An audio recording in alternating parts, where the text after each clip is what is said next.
নমস্কার, আপনারা দেখছেন তুহিনার হেলদি রান্না। আজ আমি আবারও একটা নতুন রেসিপি নিয়ে চলে এসেছি। আজ আমি রান্না করেছি কড়াইশুঁটির কচুরি। শীতকাল মানেই কচুরির সময়, আর এই শীতকালে কচুরি প্রত্যেকটা বাড়িতে হবেই। সবার প্রথমে আমি ময়দাটা মাখিয়ে নেব। এই জন্য 3 বাটির মতো একটা জায়গায় ময়দা দিয়ে দিলাম স্বাদ মতো নুন আর একটুখানি চিনি। এরপর এইগুলো মাখিয়ে নিয়ে দিয়ে দেব একটুখানি তেল। আমি এখানে রাইস ব্রান তেল ব্যবহার করেছি। এরপর তেলটা ময়দার সঙ্গে ভালো করে মাখিয়ে নেব, আর তারপর আমি গরম জল দিয়ে মাখিয়ে নেব। গরম জল আমি আগেই বসিয়ে দিয়েছি। এবার একটু একটু গরম জল দেব আর মাখিয়ে নেব। গরম জল দিয়ে ময়দা মাখলে ময়দা ভীষণ সফট হয়, আর লুচি বা পরোটা যাই করা হোক না কেন সেইগুলো খেতেও খুব সুন্দর হয়। বন্ধুরা, আমার পাশের বাড়িতেই ঠাকুরের নাম গান হচ্ছে, তাই মাইক বাজছে, তাই ভীষণ আওয়াজ আসছে, আর সেই আওয়াজ আমার ভিডিওতেও আসছে। এখন আমার ময়দা মাখা হয়ে গেছে। এটা মিনিট 15-এর জন্য আমি চাপা দিয়ে রেখে দেব। এইদিকে আমি কড়াইশুঁটি আগে থেকেই ছাড়িয়ে নিয়েছি। এবার কড়াইশুঁটিগুলো একটা মিক্সির জারে দিয়ে দিলাম। তার সঙ্গে দিয়ে দিলাম আদা কিছুটা পরিমাণে আর 2টো কাঁচা লঙ্কা। এইগুলোকে আমি মোলায়েম করে বেটে নেব। বাটা আমার হয়ে গেছে।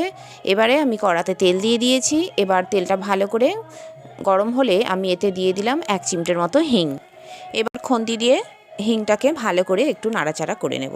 তারপরে আমি দিয়ে দেব সেই মিক্সির জারটা থেকে কড়াইশুঁটি বাটাটা আমি ঢেলে দেবো আস্তে আস্তে। এরপর এই বাটাটাকে ভালো করে তেলের সঙ্গে নাড়াচাড়া করে নেব। আর আমার এই কড়াইশুঁটি বাটাটা বেশ পাতলাও হয়ে গেছে। এটাকে একটুখানি নাড়াচাড়া করলে এটা ঘন হয়ে যাবে। এখন আমি অনবরত এইগুলোকে রান্না করে নেব। এরপর আমি এতে কয়েকটা উপকরণ মিশিয়ে দেব। সবার প্রথমে আমি এতে দিয়ে দেব একটুখানি হলুদ গুঁড়ো। এরপর আমি এতে দিয়ে দেব ভাজা মশলা। আমি ভাজা মশলাটা আগেই করে নিয়েছিলাম, আর মোটামুটি 1.5 চামচের মতো ভাজা মশলা আমি দিয়ে দিলাম। এই ভাজা মশলার মধ্যে রয়েছে 5 ফোড়ন, ধনে, জিরে আর মৌরি, আর দিয়েছি শুকনো লঙ্কা। এইগুলো শুকনো কড়ায় আমি ভেজে নিয়েছি, আর তারপর ভালো করে গুঁড়ো করে নিয়েছি। এখন আমি এতে দিয়ে দিলাম স্বাদ মতো নুন আর 1 চামচের মতো চিনি। আমি আরও একটু ভাজা মশলা দিলাম। ভাজা মশলাটা একটু বেশি করে দিলে এই পুরের টেস্টটা খুব সুন্দর হয়। এরপর আমি দিয়ে দিলাম 1.5 চামচের মতো ছাতুটা দিয়ে এবার ভালো করে আমি কড়াইশুঁটি বাটার সাথে মাখিয়ে নিলাম। এখন আমার পুরটা মোটামুটি রেডি হয়ে গেছে। এখন আমি এইগুলোকে তুলে নেব। এই পুরটা যত টেস্টি হবে ততই কিন্তু কচুরি সুন্দর খেতে হবে। এই পুরের ওপরই কচুরির টেস্ট নির্ভর করে। এখন আমি একটা বাটিতে এই পুরটা তুলে রাখলাম। পুরটা তৈরি করে নেবার পর আমি ময়দাটা আবারও একবার মাখিয়ে নেব। আমি ময়দার চাপাটা খুলে নিলাম আর একটুখানি হাত দিয়ে মাখিয়ে নেব। আর ময়দাটা বেশ নরম মোলায়েম হয়ে গেছে। এবার এখান থেকে বেশ কয়েকটা লেচি কেটে নেব।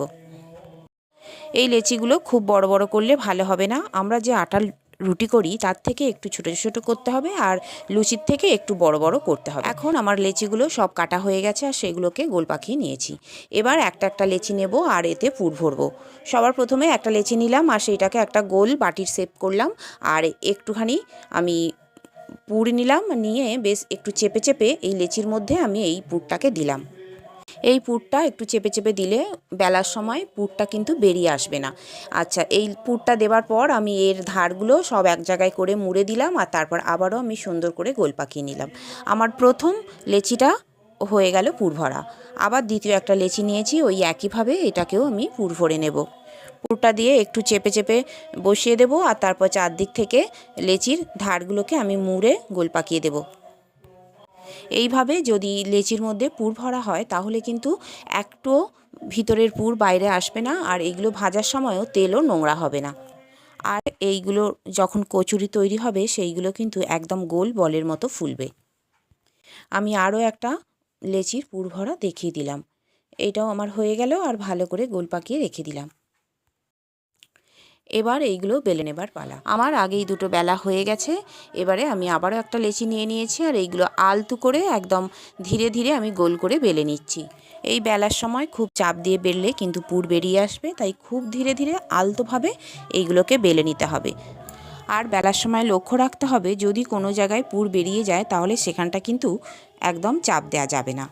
এখন আমি বেশ কয়েকটা কচুরি বেলে নিয়েছি, আর আমি ওইদিকে কড়া বসিয়ে দিয়েছি গ্যাসে। আর কড়াটা গরম হয়ে গেলে আমি তাতে দিয়ে দিলাম তেল। তেলটা একটু গরম হতে সময় দিতে হবে। তারপর তেলটা গরম হয়ে গেলে আমি ছাঁকনিতে করে চারদিক ছড়িয়ে দিলাম। আর প্রথম আমি কচুরিটা এবার ওর উপরে দিয়ে দিলাম গরম তেলে। এক জায়গাটা একটু মুড়ে গেছে, সেইটা আমি ছাঁকনি দিয়ে একটু ঠিক করে নেব। আর ছাঁকনিটা দিয়ে ওপরে অনবরত যদি চাপ দিই তাহলে কিন্তু এই কচুরিটা ফুলে যাবে। এবার এই কচুরিটাকে আমি এপিঠ ওপিঠ ভালো করে ভেজে নেব। আমার প্রথম কচুরিটা ভাজা হয়ে গেছে আর এটা একদম বলের মতো ফুলেছে।